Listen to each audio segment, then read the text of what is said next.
It's the Writers Roundtable, and we have a very special episode tonight. Special Matt, episode what today. what are we doing tonight? Tonight we are going to be drafting a best ball team live on stream. We're hitting up Underdog Fantasy, and we're going to draft the big board. We got college prospects in with current veteran players.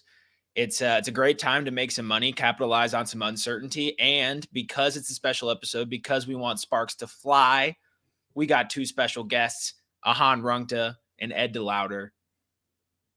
It's gonna be a great show. All right, no need to keep the people waiting. We're going to start that right now.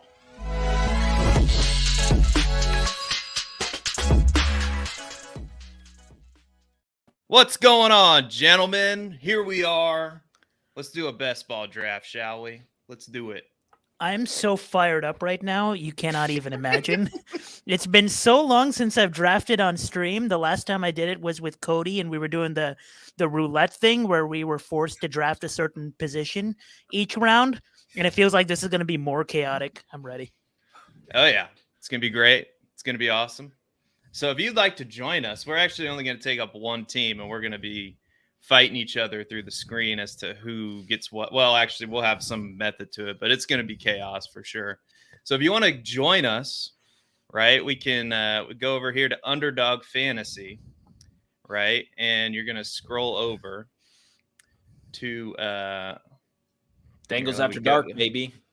Yeah, we're drafting a hockey lineup this week. We're gonna the sandbagger. We'll have to have a Dangles After Dark episode. If we're doing hockey, I'm leaving. Whoa! Yeah, don't mess around. If you're serious about the Dangles After Dark, I'll go live right after this. All right, so we have all these. I have to pitch that one to Cody. What do you think of a hockey podcast? So you go over here to the big board, right? This is what we're going to be doing tonight. You got all this other cool stuff on Underdog, like you see here, rookies and sophomores. That must be relatively new. Rookies and sophomores. That looks pretty cool. But we'll go here to the big board, and you still have time to run over there real quick and join us on your computer. But I'm going to hit this button here in 3, 2, and 1. And it looks like we still got some time here. So we gotta shoot the breeze here while 8 people join. So I have to ask, and I'll shoot this over to Ahaan first because I think he was chomping at the bit to go tonight. What is like your optimal strategy for best ball? How does best ball differ from like a normal 12-person draft? Well, for starters, since it is best ball, it's even more important to try to maximize ceiling week to week. And to go along with that, you want multiple lineups in these kind of things, especially because you want to go for first place, right? Like that's the aim. You don't want to you don't want to have a safe lineup. You don't want to dabble in, 20 different teams.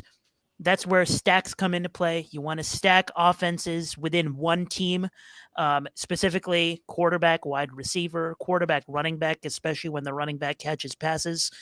And you want to find micro edges in different ways that maximize ceiling. For example, this year in drafts, Mike Williams and Calvin Ridley go back-to-back. At least right now they go back-to-back. If you choose to draft Mike Williams there, which you totally can, we can talk more about what the right decision is, but if you choose to go Mike Williams there, you should consider drafting Zay Jones later in the draft as the other outside wide receiver on Jacksonville, because you're making the bet that Mike Williams is going to outproduce Calvin Ridley and probably Christian Kirk, since Christian Kirk goes a few spots later.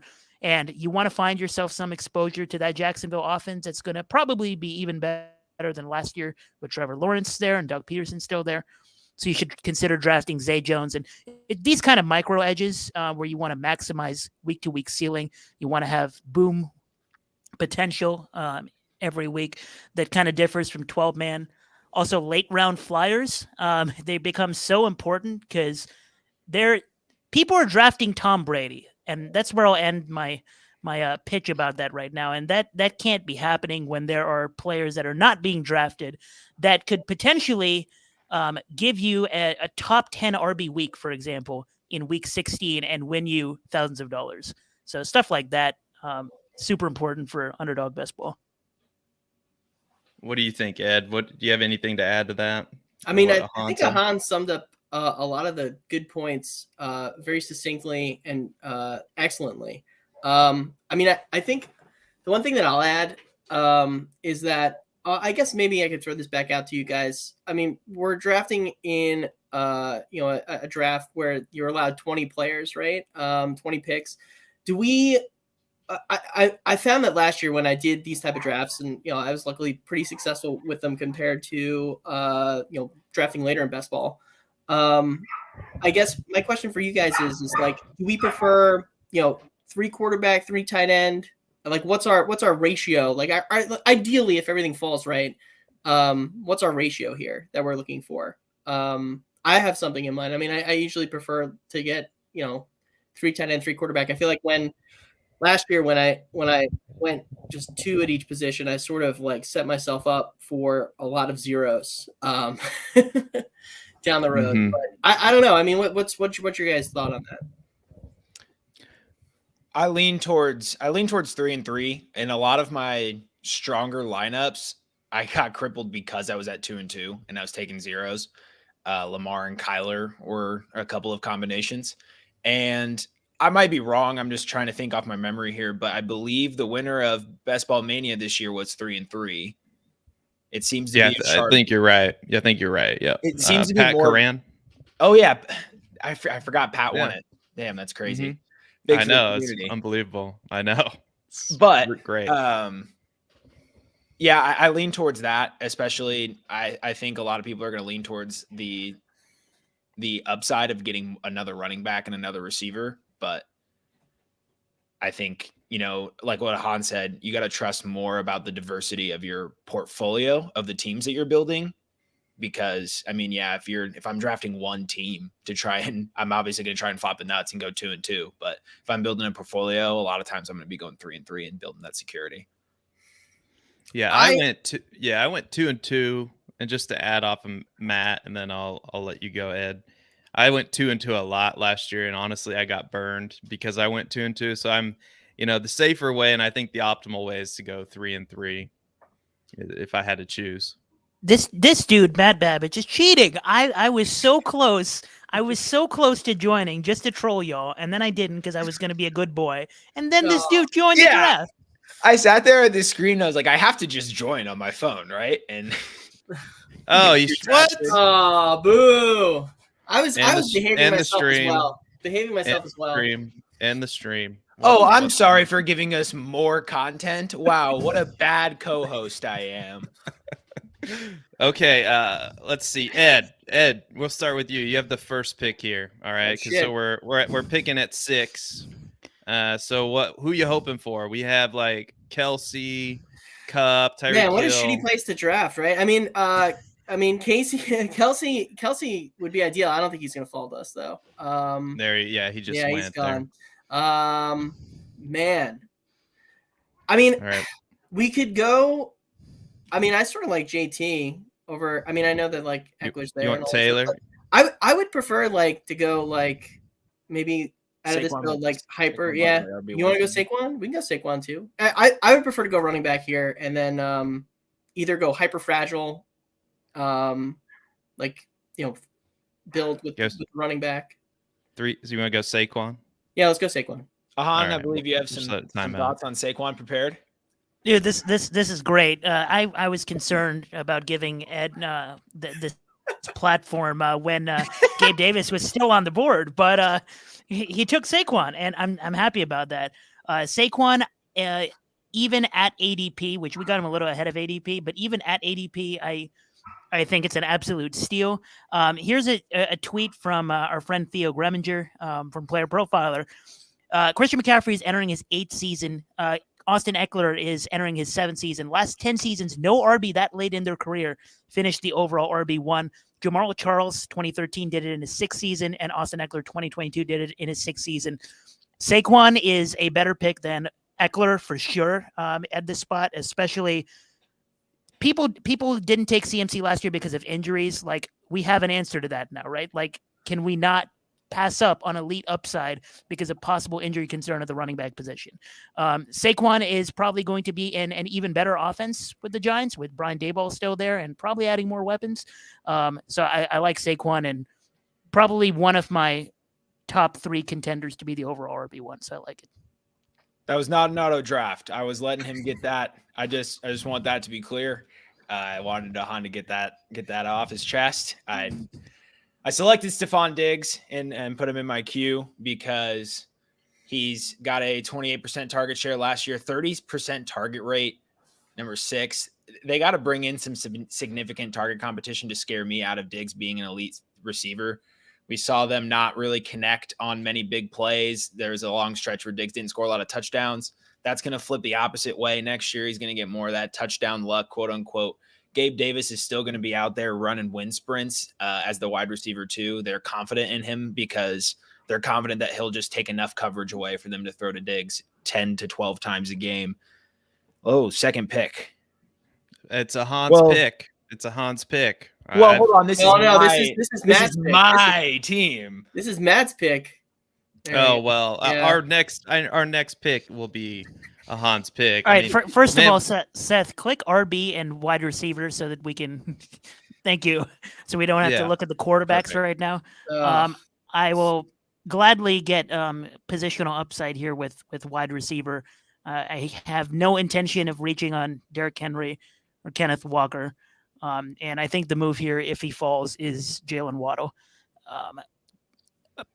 Could be, if you all saw the video with Cody Carpentier at the NFL Combine with Mike McDaniel, could be some more competition at wide receiver, but Jalen Waddle's an elite player. You gotta take him. There's no competition they bring in that'll make Jalen Waddle not a wide receiver one. Fantasy wide receiver one. Passing on Metcalf, Ahaan. I'm shocked. I'm shocked. Hey, around here we make the correct pick. What do you guys make of this this quarterback ADP? I mean, I know like we thought the quarterbacks would go a little bit higher, but man, in the second round we got Hurts and probably Mahomes is probably going to come off, and we got Allen. Does that seem high or does that seem low, or do you think that's about right? What do you guys think about that? Because my instinct would tell me, oh my God, that's high to me, but.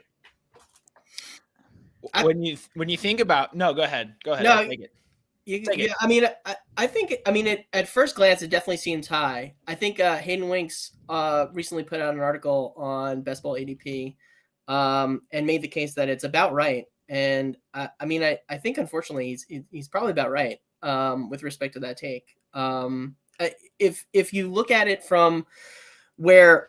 Because the last time quarterbacks were this high were back in the 50 touchdown Peyton Manning days, right? The Tom Brady days like that. But those quarterbacks, there really isn't any rushing upside attached to them. But the ones that are going this early are the ones that have the rushing upside, and I think that's maybe the right take. I still get really gung shy drafting them there, but it's probably about right, unfortunately.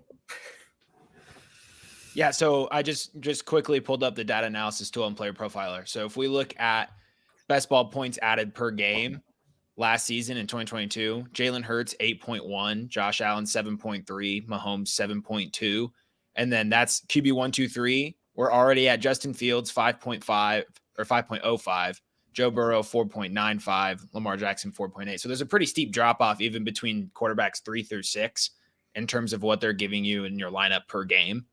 And then not too far behind, you have quarterbacks like Tua, who had a pretty low ADP last year. Wentz, I know it's a pretty small sample given how many games he actually played. But in terms of those top guys, they truly do give you so much in positional value that, you either pay the piper or you go a different strategy. That's the only way around it.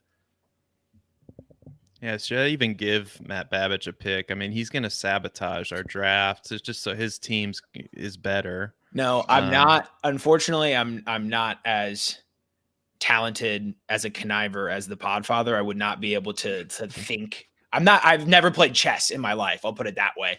I can't possibly think about how I would. Man, well, I can't do a podcast. Think about screwing over our podcast team and.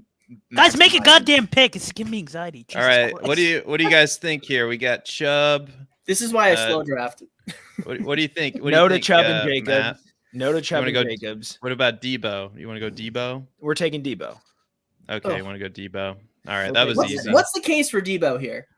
What's the case for Debo? Why not like Ayuk later? We could take him. I mean, we're taking him, but Yeah, I'm curious. What's the rationale here?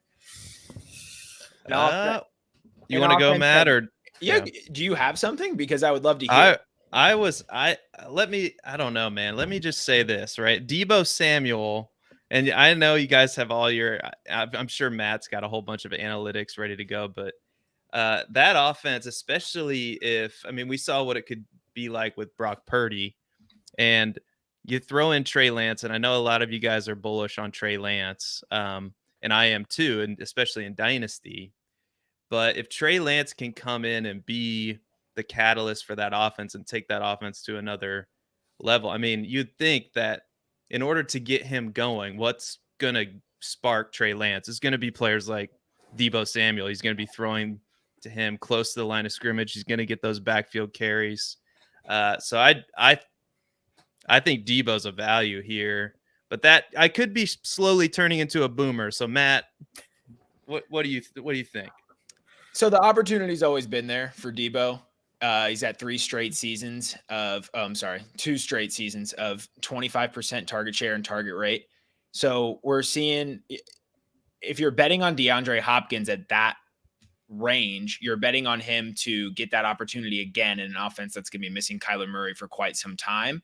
At age 31, Debo's 27. The opportunity's there. He's getting the shorter targets. He's a yak monster, so we don't have to rely on Trey Lance's deep ball accuracy. We just have to rely on the offense taking a step forward from Brock Purdy and some more situations playing out for Debo. It's when we're maximizing, it's more of a best ball play than a seasonal play because Trey Lance's ADP right now at this stage is way too low. And so if we get any sort of remnants of a 2021 21-point fantasy points per game season out of Debo, and we get Trey Lance at his cost, I like the way our team's looking with Waddle and Barkley as well. So it's all about exposure. Am I taking a ton of Debo? Probably not, but I can certainly see the case of how he creeps back into the top 10. Yeah. Why does the Q look the way it does? I have my method to my madness. All right, like I'm not good. Don't worry, we're not. Oh, okay. Thank Justin God, Fields. Jesus Christ. It's my pick next. You guys are lucky that Fields already went. I mean, Harry Snowman would fully endorse my Justin Fields pick. I'm sure. Shout out Harry Snowman, absolute legend. Oh, dude, you got to go check out the show on Monday with him and Jack Kavanaugh. I was lucky enough to catch it, and it was amazing. Like, you guys got to go check that out. Of course, don't run over there right now. I mean, we're doing a show wait too, a little bit. All right, it's my pick.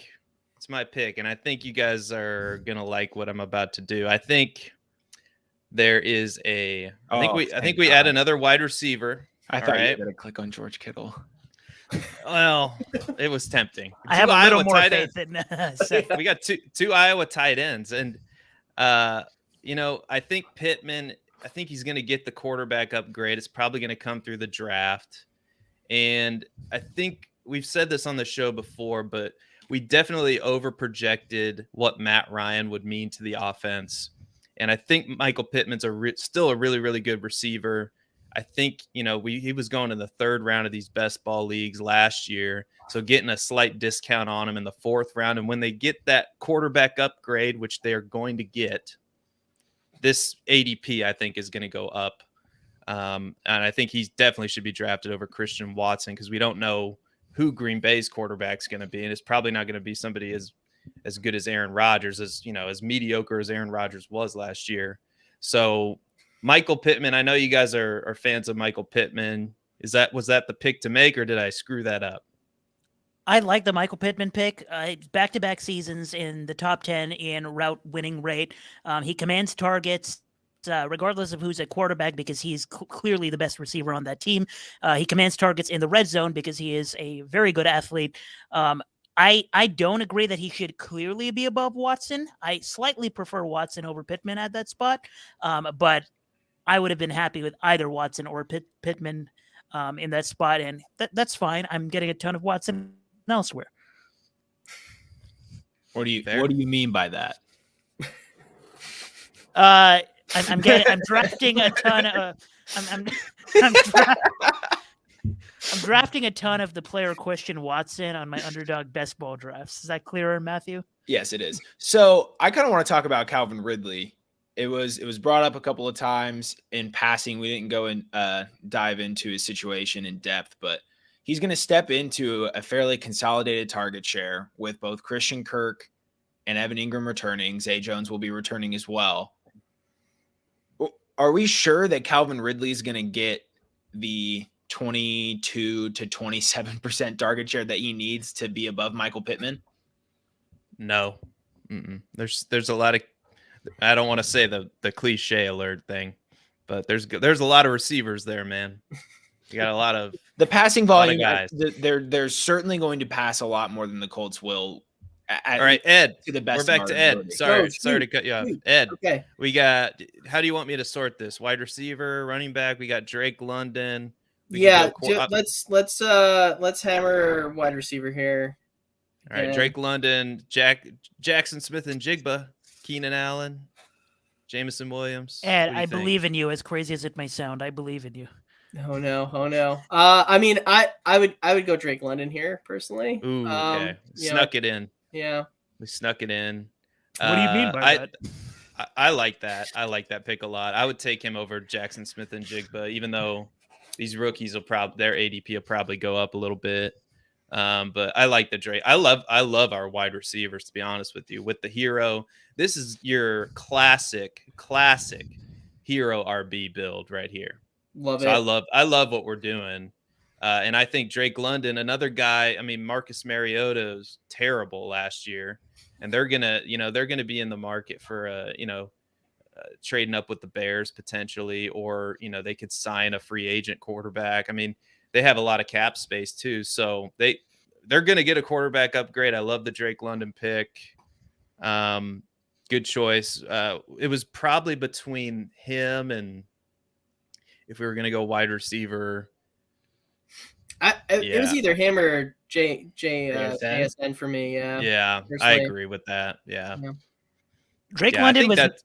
Sorry, go ahead. Go ahead. Sorry. No. You go ahead. I just hogged the mic there for a little bit. Oh, no. I was going to say Drake London was number 5 in the NFL in target share, and that number went up in the red zone, 33% red zone target share. So he's the number 1 on that offense. As much as we all love Kyle Pitts, the Breakout Finder confirmed what we know about him is he is a monster athlete. And 1251 air yards, and in a run-first offense where they would literally spam the run no matter what the game script was, that has to regress positively in some way, regardless of who the quarterback is. That was the correct pick there. Absolutely.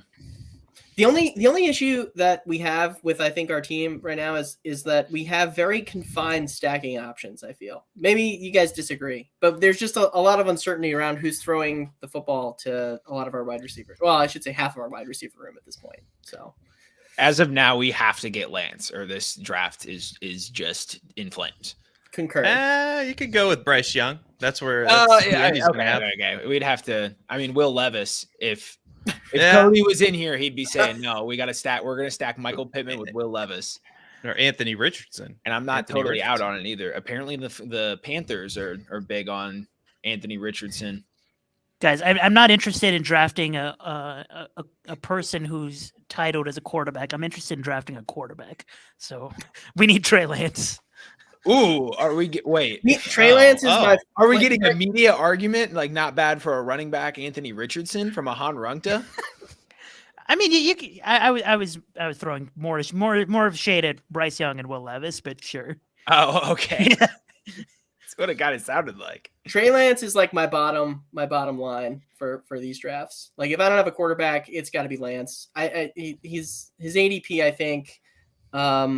I mean, he's by like Kirk Cousins. Like, I mean, I'm sorry. The upside, who has more upside at that point is like it's like no brainer Trey Lance. So Kirk Cousins is on my fade list. The man is mediocre. He was carried by a high volume because of Justin Jefferson, probably the last full year from Adam Thielen in a Vikings uniform.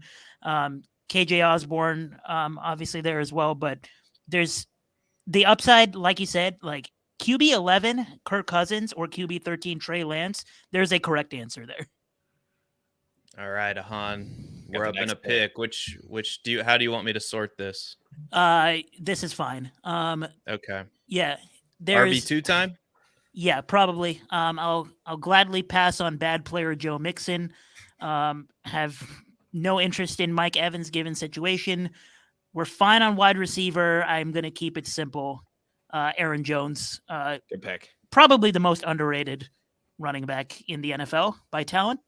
Oh, but he got taken. Ooh, he got taken. Oh, is he listening? That's the question. Let's scroll a bit, shall we? Down? Do you want me to sort it by RB? Sure. Pacheco's ADP is so high. No, unsorted. I saw Cam Akers and got scared. Let's take Marquise Brown. The volume's going to be there. Okay. Good answer.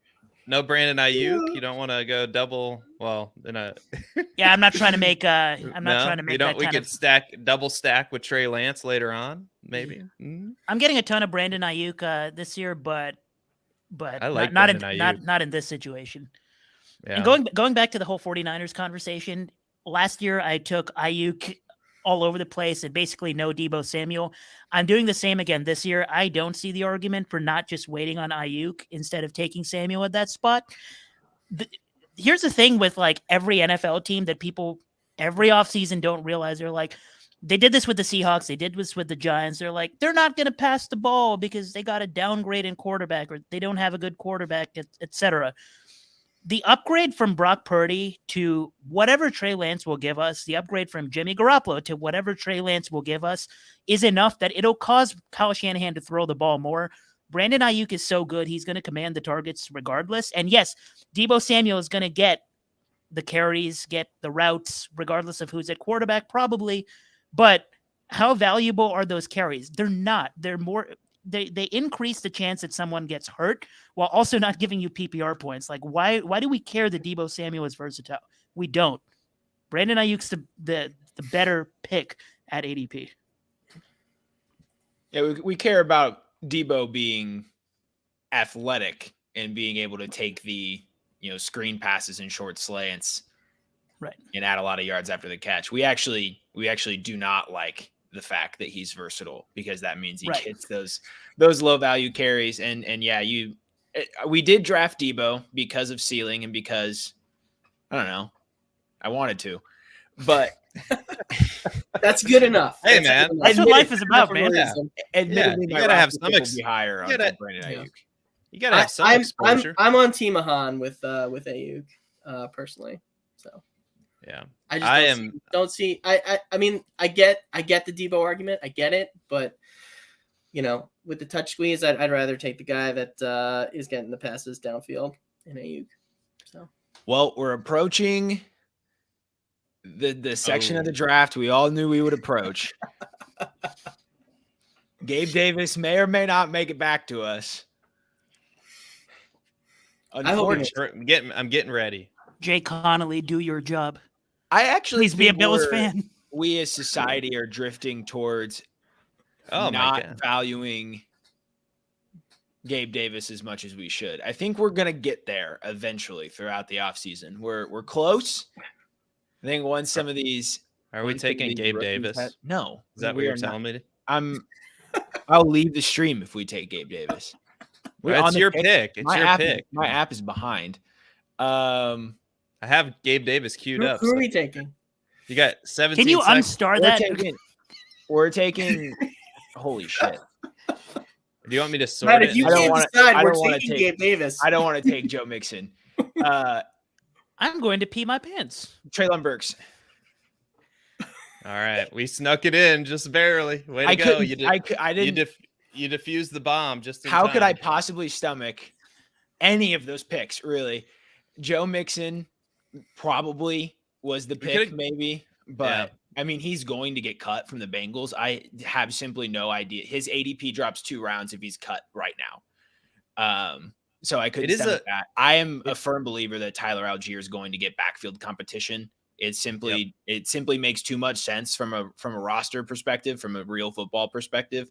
I don't like where he's going. Cam Akers, as Ahaan said, scares me. I'm not taking Gabe Davis. Bateman might have been the pick as well, but we haven't seen Bateman, we haven't seen Bateman prove that he has the ability to command the target share that I think Treylon Burks can command in the Tennessee Titans offense, as weird as that may sound. But I want to talk about this next player very quickly. Courtland Sutton. I think he's the biggest post-value hype sleeper. Is that a term? I'm making it a term. Courtland Sutton, I don't think should be going where he is in ADP. I'm all the way in on Sean Payton. I'm going to save my bowl. I'm going to save it for a little bit later, but I'm all the way in on Sean Payton fixing this offense enough to get Courtland Sutton involved. With his profile, I don't see why you would take him over Bateman or Gabe Davis, especially because I don't believe Lamar is going to come back to the Ravens. Thoughts on Courtland Sutton and really any Bronco this season? It sounds like you sabotaged our team. We should have taken Sutton there, and you took him for yourself. There. I truthfully don't know if I would take Burks over or Sutton over Burks if I had the option, which I did. Okay. And I took, all right, Mr. Babich. It's okay. It's all right. Sorry. I think the ADPs of Judy and Sutton don't make that much sense if you look at it, right? I think Judy's wide receiver 25, Sutton's wide receiver, is it 40 something, right? Was it 44? So, I mean, I think that should be a lot closer. So, insofar as is Courtland Sutton undervalued in that regard? Yes. I think they probably should be a bit closer. I'll say one thing about Treylon Burks. Here is the list of pass catchers in Tennessee as of tonight that can be considered productive players. Treylon Burks, Kyle Phillips, Chigoziem Okonkwo. Treylon Burks was a good pick, Matt. Yeah, okay. Thank you. I was feeling insecure about it. We need to figure out who is going to be quarterback for the Titans and stack Burks and Chig and just go real contrarian here. Ed, this is why people are drafting Tom Brady, because he's a Titan. Oh, good Lord. Oh, my God, guys. We're 3 picks away, and do we have any faith? I know we already kind of talked about Algier, but what in the world is Kamara? Like, I'm looking at him here in the 8th round. Jahmyr Gibbs, you are a saint. So they're going to take Gibbs, and is Kamara just going to be nothing next year? Like, this is really low. It feels really low. And I don't know, like in a best ball, it feels like, I don't know. Am I crazy for considering Kamara here? Over Algier, yes. Okay. Yeah. Wow. This is where we are, guys. These are the conversations we're having right now. Algier or Kamara. Why are you so bullish on Algier, Ahaan? Why? There's one player who's not 85 years old on that roster right now, or one running back who's not 85 years old on that roster. We have to pause because it's my pick. Jesus. All right. Yeah. Do we want to just take Trey Lance here, or do we want to chance it that we'll get him in the next round? He'll come back. Okay. So do we want to go? Oh, wait. That's a little bit. That's a few more spots than I thought when I scrolled. Matt said that so he could draft him. Let's just take him. Let's just take him. Just fucking take Trey Lance. All right, move on. There we go. I don't mind taking the QB7 at that spot. So I really don't either. I thought it was like 6 spots, and it turns out I think it's more. Yeah, it's more like 10. So yeah. So I didn't really love anyone else. I mean, we could have gotten our tight end, Evan Ingram or Waller. I mean, Waller's ADP is kind of low. I think a lot of people are probably bad off on him just because of, they got a stale taste in their mouth from last year. But that's also a team where it's like, what are they going to do at quarterback? They got nothing for Derek Carr. And so they're another team that are they going to draft a guy? Are they going to sign Jimmy Garoppolo? Who knows? But I liked our Lance pick there. I feel like it was fine, fine value, and I like this team, guys. We got our quarterback Trey Lance, Barkley, only one running back. Are we feeling okay about that at this point? Given the running backs on the board, yes. All right. We'll hammer it later. We'll hammer it later. All right. But our wide receiver room is very, very good. That's very good. Going back to Algier just a little bit, he had 13 breakaway runs last year, number 12 in the NFL, despite not the full playing time. Was the first rookie to 1,000 rushing yards. Take from that what you will. And 77th percentile college target share, which is why he graded a little better in the breakout finder than consensus had Algier going into the season.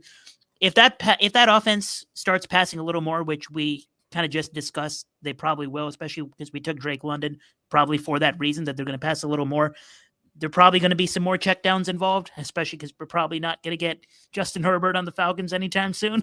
So probably more checkdowns and more Algier PPR conversions, and definitely over Camaro is likely getting suspended. We're about with that. I think I can vibe with that.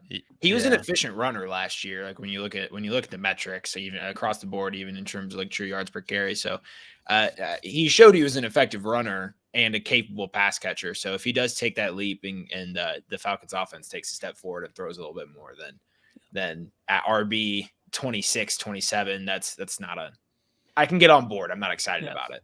I don't know. I feel like he's still going to be stuck in this 3-man committee. Next year they're going to draft somebody. Cordell Patterson's still going to be there. All right, Ed, you're on the clock. We got a couple tight ends at the top of the board here, the ADP board. I think tight end makes sense. I don't know. Brandon Cooks. Khalil Herbert's interesting, but I think we should go tight end here. I would prefer. I don't know, guys. Waller or Ingram? What do you think? Waller. Yeah, I agree. Let's do it. Yeah, I'd vote Waller. With Ridley coming in, you almost have to. That screws up my Jacksonville stack, but it doesn't. It keeps my Jacksonville stack intact, actually. I told you I can't process 2 drafts at once. Can I talk a minute just as get the Bears homer section of the show out of the way? What is this ADP right now? How in the world is Khalil Herbert? David Montgomery is going to be back with the Bears, guys. The Bears have a bunch of money and nowhere to spend it. Like, the free agent class is bad, right, overall. So they're gonna bring back David Montgomery on a reasonable deal, and then Khalil Herbert's gonna be stuck right where Khalil Herbert's been stuck.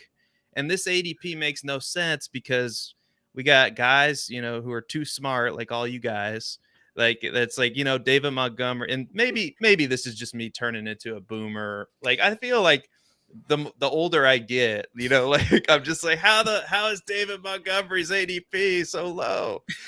Because he's, how old is he? 26 now. But David Montgomery overall, I can tell you, Bears insider Seth Dewald reporting that they love what, him in pass protection. And he's always done a lot with not very, very little as far as blocking goes. So I think this is insane here. So Khalil Herbert goes off to Snickler Rabbit 88.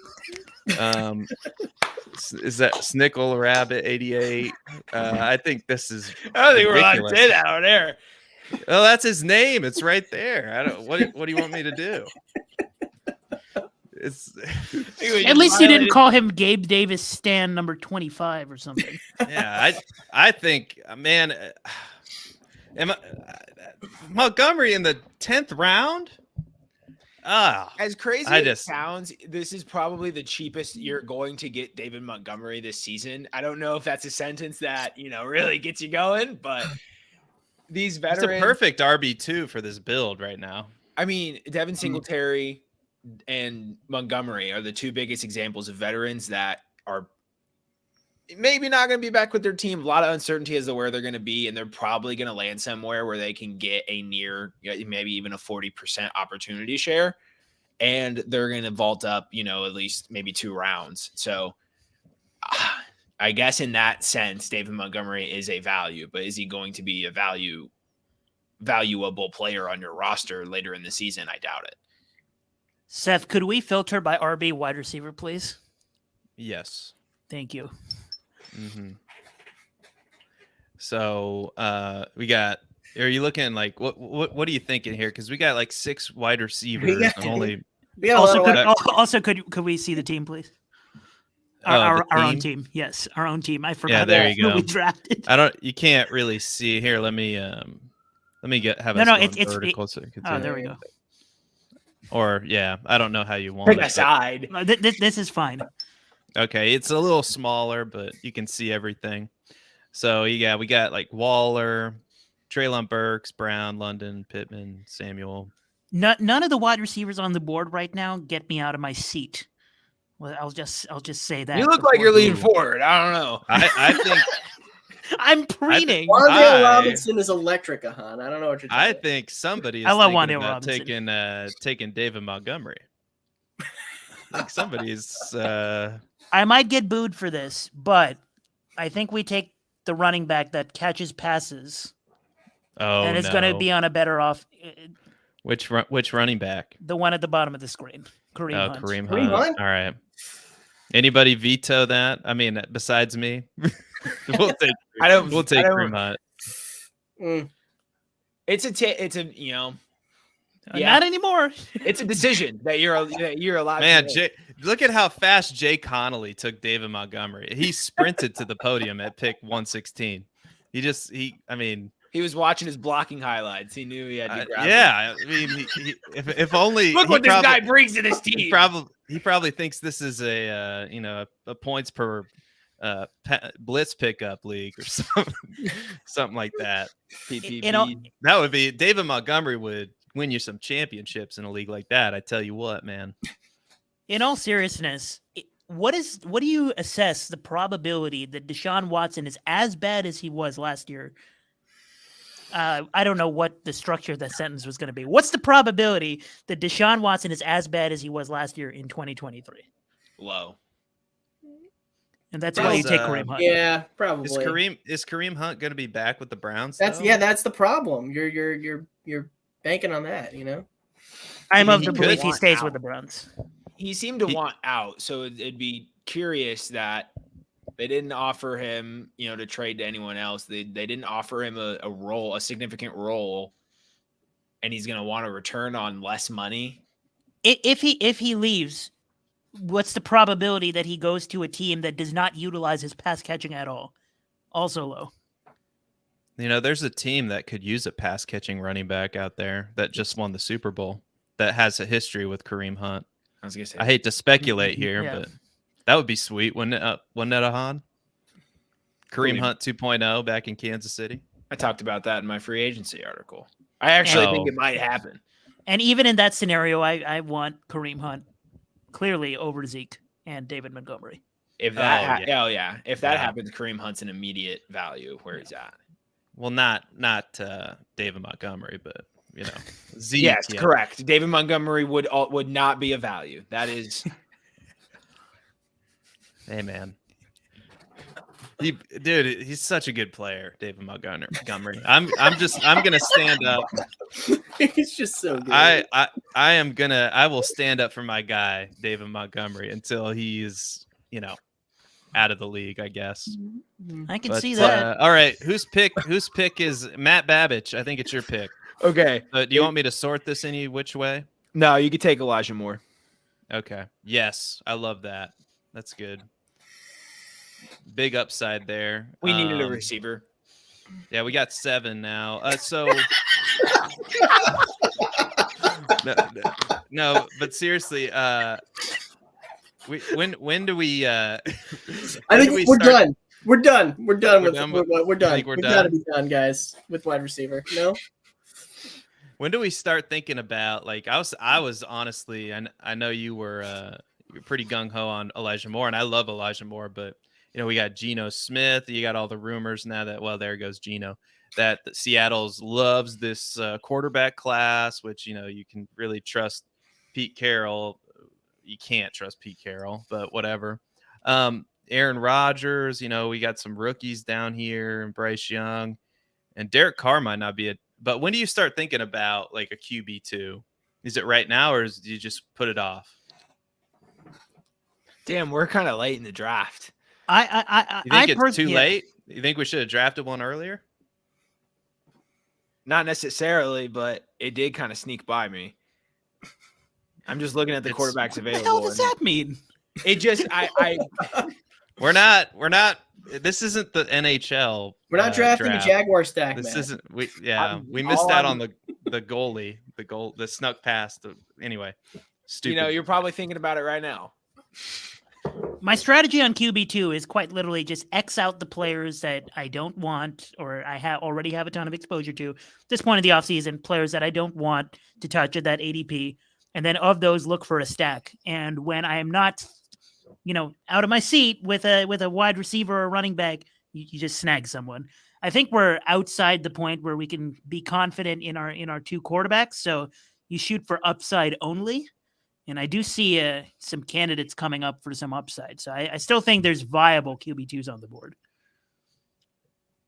I do too. I think Bryce, as much as I make fun of his size because he is undersized. Bryce Young's going to be a top 10 pick in the NFL draft. And if he goes to, the Colts, the Colts have Jonathan Taylor and Michael Pittman. That's not a horrible landing spot. I don't know what happened to their offensive line this year. It was just got terrible overnight, it seems. Maybe that's I can't be the only player's age, but go ahead. I can't be the only one that actually feels like Houston is probably a fine landing spot for Bryce Young, right? Yeah, they have tons of cap and draft picks. They have 2 first-round picks. So, and that's for fantasy relevance right now. Brandon Cooks is still rostered currently. So he has a receiver 1. Real quick, what do you guys think? I'm thinking it looks like a good spot to take another tight end or another quarterback. Do you like these 3 quarterbacks, or I like Dulcich a lot? Do you think that's a fine tight end too? Or, I guess I haven't looked at running backs. We could Tajay Spears. That's a little early for Tajay Spears. Leonard Fournette. I'm fine with the Dulcich pick. What do you guys think? Same. Dulcich or like a Bryce Young? Or I'm fine with Dulcich. I think it's 4 seconds. We probably already made up our mind. Okay. I like those 2 tight ends though. A lot of upside there, especially Dulcich, I think. And there goes. I agree. I think the Broncos offense is going to be a lot better this year. It has to be, right? Has to be. With all those weapons. And since we're not going to pick him up later, now that we got Dulcich, I'll say it now. I'm still one of those hopeless people who is holding out hope for Alberto. Forever we will ride. The man is a super athlete, and that's what you want to do. You want to chase athletes at tight end. And we got people on the coaching staff saying, "Oh, he looks great in practice." And usually I don't care about that, but when it fits my narrative, I do. And presumably Russell Wilson will be better. I think everybody in the room agrees that it can't get worse for Russell Wilson, especially with Sean Payton. So I see him possibly having relevant tight end weeks, enough so that I like Albert O as a last round pick, which is where he's going right now. Yeah, I'm fine. If he's our tight end 3, I don't. Well, we don't need him because we got Dulcich, but yeah. Dulcich. Depends on your philosophical views. Is it actually Dulcich? Nobody's actually told me. Yeah, okay. It's philosophical. Dulcich. All right. Yeah. I'll take your word for it. So those Eastern Europeans, they get you. Darn them. All right. So we got Ed. You're coming up here. We're still. I think we need quarterback. What are your thoughts between Stafford I mean, that what was it? Stafford, Pickett, Shroud, Love, right? What do we think there? I mean, I think a Matthew Stafford bounce back is not out of the equation, right? Does I think he probably scores more fantasy points than CJ Stroud this year. I would draft Pickett Stafford over Stroud for sure. Yeah. Pickett showed some flashes, I think, towards the end of the season, too. I mean, I think it would be between those two, I think. I have Stafford circled as my list of viable QB2s. I think QB22 is actually kind of ridiculous for him. He has I agree. potential to be QB15. So Yeah, I think there's a clear break for me. As far as value, I think the screaming value, and I'm not sure why he fell this far, and he's there. Nice. So yeah, it was pretty no brainer. I think you want to go Stafford here. Definitely. It's Ed's call, but yeah, for sure. Okay, we'll go Stafford. That's pretty sweet, honestly. I pick 150. I think is a little insane. We are on track for QB3 Will Levis stack with Michael Pittman. I just want to point it out, and I really don't think it's that stupid.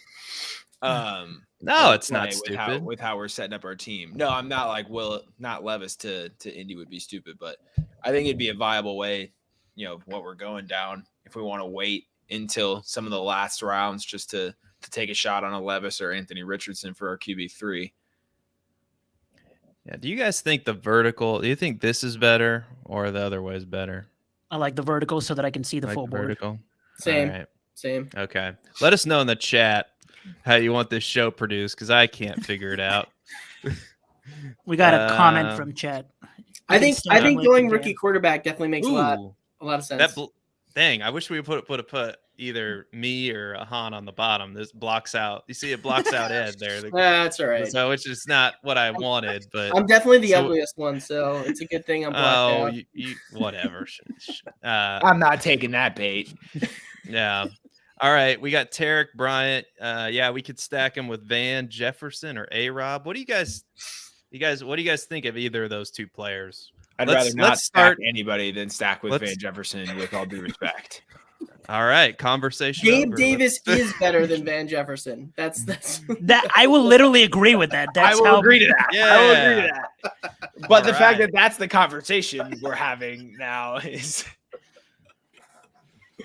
Yeah, I was high on Allen Robinson last year. It was probably my biggest mistake in life last year, but I was too. Probably doing pretty well for yourself then. Yeah. I mean, I spent hundreds of dollars drafting Allen Robinson. That's pretty bad. Yeah, that's a good point. Uncle Lenny, top of the draft board right now. Where do we think he lands? Who? The Montreal Alouettes. Uncle Lenny, the Montreal Alouettes.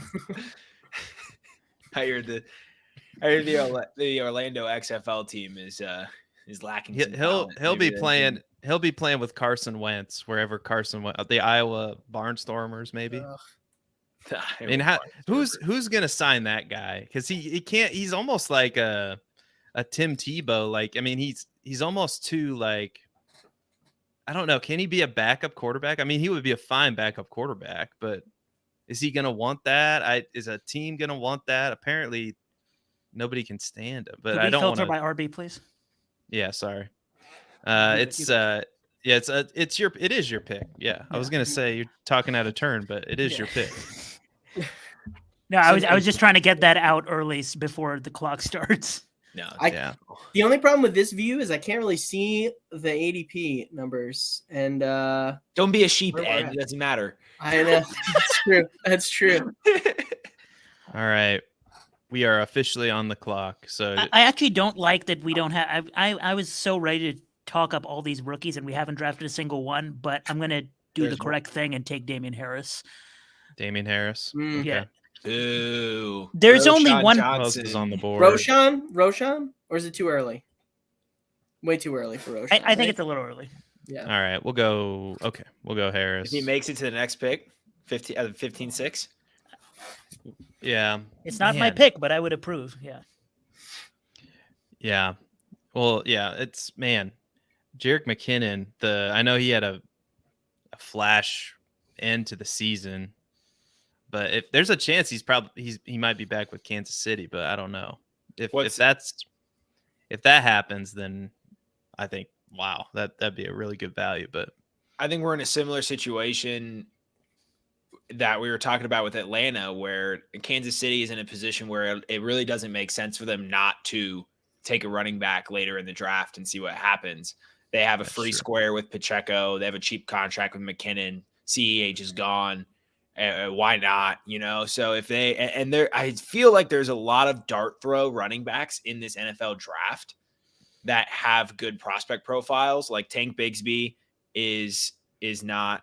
Well, Tank Bigsby's actually going ahead of Roschon Johnson, but let's see. We scroll down a little bit. Dwayne McBride, Kenny McIntosh. There's a lot of running backs that could end up on one of these rosters, and the odds of KC not bringing somebody in and the odds of that person not being able to catch passes, I feel are pretty low given the offensive makeup here. They're going to want a guy who can do it all and not bring in Pacheco for rushes and then bring in McKinnon for passes and be more predictable.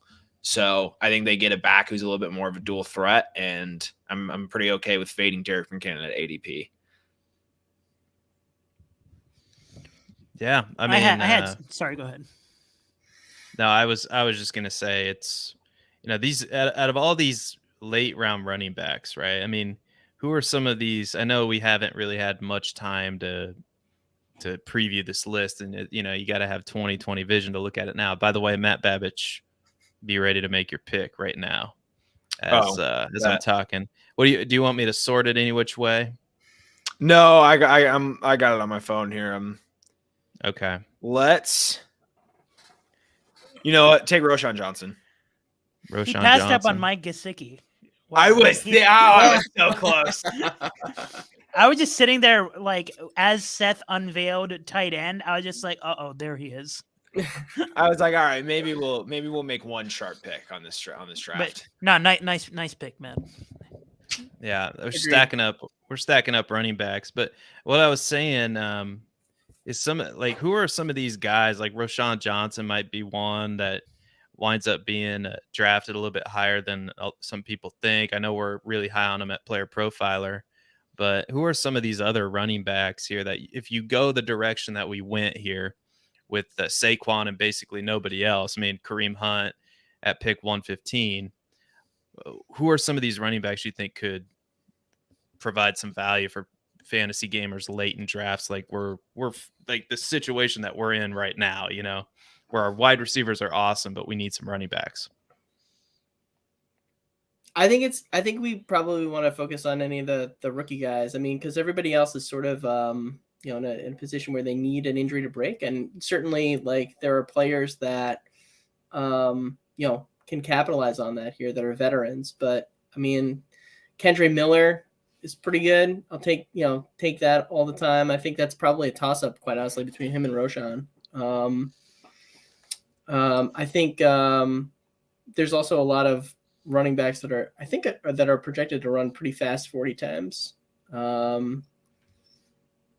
Israel Abakadenka. That's not how you say it at all, but I'm pretty sure he's supposed to be fast. I remember seeing that somewhere, I think.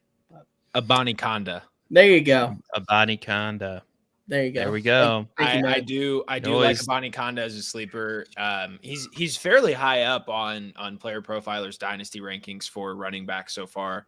I believe he's ahead of Deuce Vaughn and Kenny McIntosh, who are both ahead of him in the seasonal rankings here on Underdog. I also am going to take a few shots on Chase Brown at the end of draft. I talked about him last week. I think he's going to be a guy who lands on a competitive roster, as he's not going to be able to do much recovering from his injury. And halfway through the season, he's had a chance to learn the tape. He's had a chance to recover. He's going to get on a team where he's going to get a chance. And I think he's worth taking a shot on once or twice, especially, right now when we have no idea where anyone lands. And something you want to do, especially early in the offseason, is try to get ahead of the price, obviously, right? And some of these players are going to move way up. Some of these players are going to move way down. For example, I personally think Jahmyr Gibbs at the end of the offseason is going to be very many spots higher because he's probably getting on a really good landing spot. And something you can do if you want to play the market this way is go to